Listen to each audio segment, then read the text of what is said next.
다음 게임은 Undusted Letters from the Past라고 과거에서 온 편지입니다. 잘 지내니? 릴리의 장례식 이후로 한 번도 얼굴을 못 봤구나. 다름이 아니라 네 엄마에게 받은 목걸이를 잃어버렸는데 최근에서야 너희 집에 두고 왔다는 게 기억났지 뭐니. 도무지 찾을 수가 없어서 포기했는데 다행이지. 그래서 말인데 번거롭겠지만 찾아서 보내줄 수 있을까? 아마 다락방에 있을 거야. 집을 안 간 지 오래됐대. 사람이 없는 집을 가서 찾는 건가 봐. 청소하면서. 와씨 녹슨 것 봐. 마우스 스크롤러 확대 N 축소. 오! 왼쪽 도구를 짚고 열쇠 청소하기. QE 버튼을 눌러? 아 얘네들? 하하 귀여워. 아 이렇게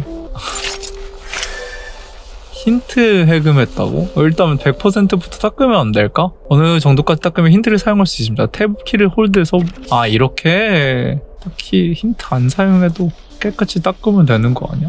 됐다. 청소를 안 돼서 그런지 먼지가 너무 많아서 숨쉬기가 아니 얼마나 청소를 안 한 거야. 다락방에 잠겼대. 다락방도 청소해. 옛날 옛적에 특별한 가족사진. 첫 가족사진을 찍으러 간 날 아빠는 엉뚱한 제안을 했다. 아빠 잘생기셨네. 아빠가 엉뚱한 말이나 행동을 하는 건 흔한 일이었지만 그날은 평소보다 더했다. 우리 다 같이 인형탈 쓰고 찍는 건 어때? 아도라가 태어나서 처음 찍는 가족사진인데 특이하게 찍으면 기억에도 오래 남고 좋잖아. 아빠는 사진관 한 구석에 있던 커다란 인형탈을 푹 안에 가득 끌어안고 보챘다. 엄마는 그런 아빠를 보며 한숨을 푹 쉬었다. 또 시작이네. 아빠가 장난꾸러기시네.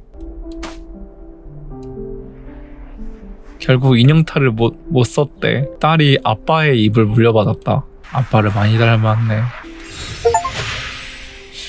특별한 가족사진. 여보, 많은 가족들이 평범하게 찍는 건 그만한 이유가 있지 않을까? 오케이, 확인했잖아. 엄마 성격 확인했어. 그냥 특이하게 찍을 아이디어가 없었던 것 같은데 설마 그렇겠어? 제발 사진은 장난치지 말고 찍자. 응? 처음으로 다 같이 찍은 가족사진. 인형탈은 못 썼지만 작은 장난이 숨어있다. 아빠 다음에는 꼭 인형탈을 쓰고 찍자. 아빠는 힘없이 고개를 끄덕였다. 어울리는 모습. 어렸을 때 엄마는 종종 부엌이랑 다락방에는 혼자 들어가지 말라고 당부했다. 혼자 들어가면 위험하다고. 하지만 하지 말라고 하면 더 하고 싶은 법이다. 엄마와 아빠가 집을 비운 어느 날 신나서 부엌에 들어갔다. 혼자서는 볼 수 없었던 천장을 보려고 의자를 끌어 위로 올라갔다. 철컹. 현관문이 열리는 소리가 들렸다. 놀란 내게서 찻잔이 미끄러지며 떨어졌다. 쨍그랑. 고지어 다급하게 내 이름을 부르는 엄마의 목소리가 들렸다. 오래 형용할 수 없이 굳은 엄마의 얼굴을 마주쳤다. 그때 깼던 잔인가 봐. 그때 엄마는 창백하게 질려 있었어. 엄마의 그런 얼굴은 처음 봤었지. 우와. 이 로고 뭐야? 잔 되게 예쁜데? 안에 색깔은 청록색이야. 그러니까 쓱싹쓱싹 소리가 되게 듣기 좋아. 예쁘네. 어울리는 모습. 엄마 충격받은 것 봐. 엄마 미안해. 내가 실수로 찻잔을 깨뜨렸어. 네가 안 다쳤으면 엄마는 그걸로 됐어. 간신히 제 모습을 유지하고 있는 도자기 찻잔. 엄마가 아끼던 물건 중 하나였던 것 같다. 깨진 찻잔을 바라보며 엄마의 표정이 어쩐지 마음에 걸렸다. 다음날 몰래 찻잔 조각을 쓰레기통에서 찾아서 본드로 서툴게 이어붙였다. 이렇게라도 엄마의 마음이 조금은 나아지길 바라며 원래 있던 자리에 두었다. 얼마 후 본드로 붙인 찻잔을 발견한 엄마는 씁쓸하게 웃었다. 이 모습이 더 잘 어울린다는 이해하기 어려운 말을 하면서 어둠 속에 빛나는 것, 잉크통인 것. 엄마는 만년필로 글 쓰는 걸 좋아했다. 분량이 많은 서류나 편지도 마찬가지였다. 엄마는 늘 힘들지만 그래도 그만한 가치가 있다고 말하곤 했다. 엄마는 글을 쓰기 전에 마치 의식처럼 일련의 과정을 거쳤다. 먼저 책상 앞에 반듯한 자세로 앉았고 곧이어 깨끗한 종이를 꺼내 책상 위에 가지런히 두었다. 엄마의 손길을 따라 새하얗던 종이가 엄마의 글씨로 빼곡하게 차는 모습을 보는 건 다른 것들에서도 느낄 수 없는 특별함이 있었다. 오, 색깔 예쁘다. 오래 안 썼나 보네. 지지.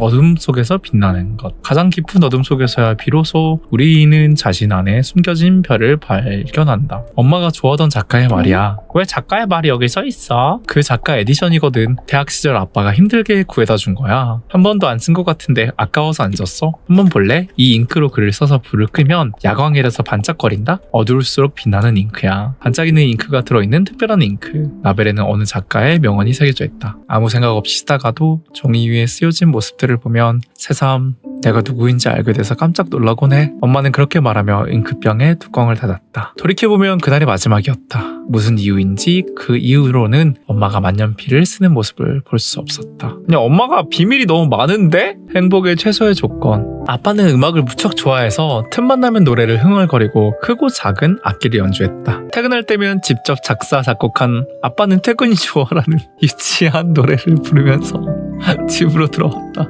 엄마는 이웃에 민폐라며 나무라면서도 새어나오는 미소까지는 감추지 못했었다. 아빠 덕분에 우리 일상 곳곳에 음악이 녹아있었다. 되게 보기 좋은 가정이다. 그 노래 첫 소절이 제일 웃겼는데 뭐였더라? 붙잡아도 소용없어요. 난 이제 자유해요. 누구도 나 막을 수 없어요. 였나? 오카리나구나. 상상도 못했어. 너무 예쁘다. 지금 오카리나 하도 안 써가지고 여기 지금 식물들이 자랐던 거야? 관리가 너무 안 됐잖아. 그렇게 생각하면은. 귀엽다. 이런 오카리나 장식으로 있어도 너무 예쁘겠다. 보트인데 어떻게 이렇게 표현이 잘 돼 있지? 빛 반사되는 거 보여요? 놀랍다. 보트가 이만큼 발전하다니. 그러니까 너무 자연스러워 강이. 귀엽게 생겼네. 나도 거북이 좋아하는데. 행복의 최소 조건. 아돌아 드디어 완성했어. 아빠는 퇴근이 좋아를 이을 명곡. 이름하여 아빠는 휴일이 좋아. 아빠 노는 거 너무 좋아하는 거 아니에요? 너가 나이 먹어봐 임마. 노는 걸 좋아해도 놀 수 없다고. 귀여운 거북이 모양의 오카리나 아빠가 자작곡과 함께 자주 연주하곤 했다. 그렇게 말하고선 오카리나를 부는 아빠는 정말로 행복해 보였다. 행복에 필요한 걸 전부 가진 사람처럼. 나는 문득 궁금해져서 그럼 행복의 최대의 조건은 뭐냐고 물어봤다. 그러자 아빠는 이렇게 대답했다. 릴리랑 아도라라고. 청소하면서 진짜 펑펑 울 것 같아. 어느 날 집으로 돌아가는 길에 귀엽게 생긴 새끼 고양이를 마주한 적이 있었다. 혼자 하염없이 울고 있는 모습이 지나치기 어려워 집으로 데리고 가자며 부모님을 졸랐다. 그런데 이야기를 들은 아빠는 조금의 고민도 없이 고양이를 어떻게 데려가야 할지 이야기하기 시작했다. 먹을 걸로 유인할까? 강아지 풀로 흔들어 볼까? 그것도 아니면 박스로? 아빠와 나는 신나게 떠들다가 뒤늦게서야 엄마가 말이 없었다는 걸 알아챘다. 아빠랑 엄마랑 싸웠네. 생각해보면 아빠도 참 철없어. 말리지 못할 망정 부죽였으니. 완전 뚱뚱한 고양인데? 이건 뭐야? 오! 우와! 은근 기분 좋은데? 쪼물딱쪼물딱 소리 나는데? 이거 말랑이인데? 인형 아닌 것 같아. 스트레스볼 같은. 무슨 청소기지? 일단 청소기인 건 알겠는데.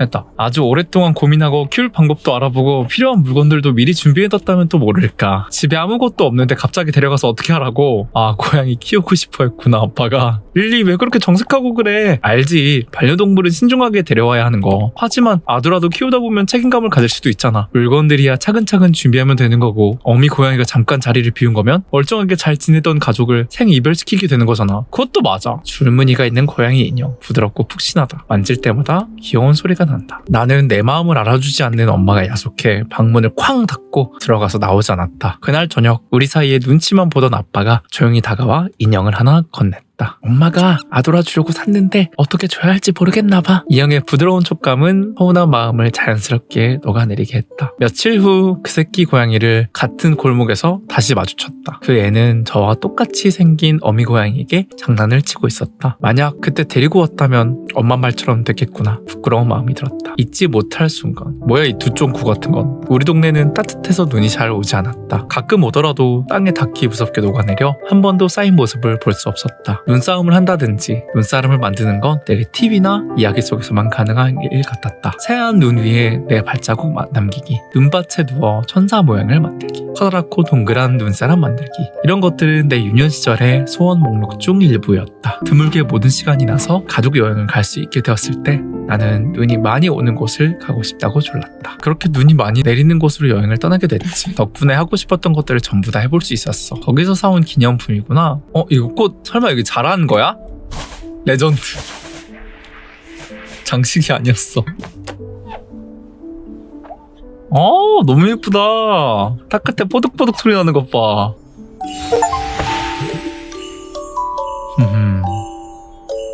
아빠 밟을 때마다 뽀득뽀득 소리가 나. 그리고 이렇게 누우면 푹신푹신해. 어디 아빠도 한번 누워볼까? 아도라 말처럼 정말 푹신푹신하잖아. 예전에 봤는데 이렇게 팔다리를 휘저으면 커다란 눈천사를 만들 수 있대. 그럼 같이 커다란 눈천사를 잔뜩 만들까? 우리 가족을 지켜줄 수 있게. 마시멜로 다 구워줬어. 두 사람 다 간식부터 먹고 해. 여행지에서 산 스노우볼. 우리 가족의 행복했던 순간을 담고 있다. 우리는 커다란 눈천사를 만들고 눈사람을 만들고 온몸에 눈이 묻는 줄도 모른 채 신나게 눈싸움을 했다. 그러다 밤이 찾아오면 벽난로 앞에 옹기종기 모여 앉아서 달콤한 코코아를 마셨다. 따뜻한 기운에 노곤해져서 졸고 있으면 아빠의 나직한 노랫소리와 엄마가 책장을 넘기는 소리가 들렸다. 여행지에서 꿈같은 시간을 뒤로하고 집으로 돌아오던 길, 우리는 이 순간을 기억하기 위해 스노우볼 하나를 샀다. 하지만 나는 언젠가부터 일부러 스노우볼을 눈에 띄지 않는 곳에 옮겨두었다. 그 속에 따뜻한 추억은 오히려 나를 아프게 했다. 다시는 돌아갈 수 없는 순간을 자꾸만 꿈꾸게 만드니까. Chapter 2. 내가 꿈꿨던 것. 멈춰버린 시간. 거실을 정리하며 혹시 열쇠가 나올까 기대했지만 끝내 찾지 못했다. 이제는 내 방을 들여다볼 차례였다. 방은 내가 집을 나섰던 그날의 모습 그대로였고 수북히 쌓인 먼지만이 지나간 시간을 말해주고 있었다. 그중 가장 먼저 눈에 띈 건 책상 위에 놓인 아빠의 회중시계였다. 회중시계를 엄마에게 선물 받은 날 아빠는 새겨진 문양이 마치 엄마의 이름처럼 백합꽃을 닮았다며 무척 기뻐했다. 그리고 단 한 번도 자신의 품에서 놓은 적이 없었다. 그런 회중시계가 완전히 멈춰버린 날은 내가 고등학생이 된 지 얼마 지나지 않았을 때였다. 아빠 잘 지내? 거기서도 장난 많이 치고 있어? 나는 잘 못 지내고 있는 것 같아. 예쁘다. 아, 이게 백합이구나.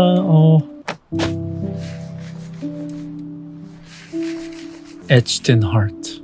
가슴에 새겨졌다. 가슴에 새겨진 이라는 뜻이.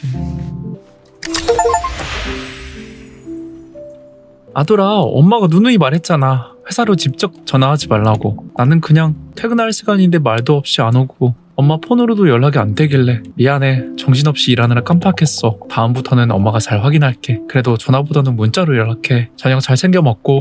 알았어. 있잖아, 아까 방을 정리하다가 아빠가 준 카세트 플레이어를 찾았는데 아돌아, 미안하지만 엄마가 일이 바빠서 이만 끊어야겠다. 기다리지 말고 먼저 자. 엄마, 잠깐만. 나 고장난 회중시계. 더는 시간을 새기지 못한다. 마치 우리 가족처럼. 그때 나는 엄마가 절실히 필요했다. 하지만 엄마는 마치 아빠를 어쩌면 우리를 잊고 싶은 것처럼 일에 몰두하기 시작했다. 엄마와 이야기를 나누기는커녕 얼굴도 잘 보지 못하는 날이 쌓여갔다. 이제는 엄마 혼자 나를 책임져야 하니 어쩔 수 없는 거라며 스스로를 다독이다가도 밤이 되면 감당할 수 없는 슬픔과 괴로움에 잠을 이루지 못했다. 할 수만 있다면 엄마에게 위로받고 싶은 만큼 엄마를 위로하고 싶었다. 여기까지 하고 다음에 이 게임 더 해볼게요.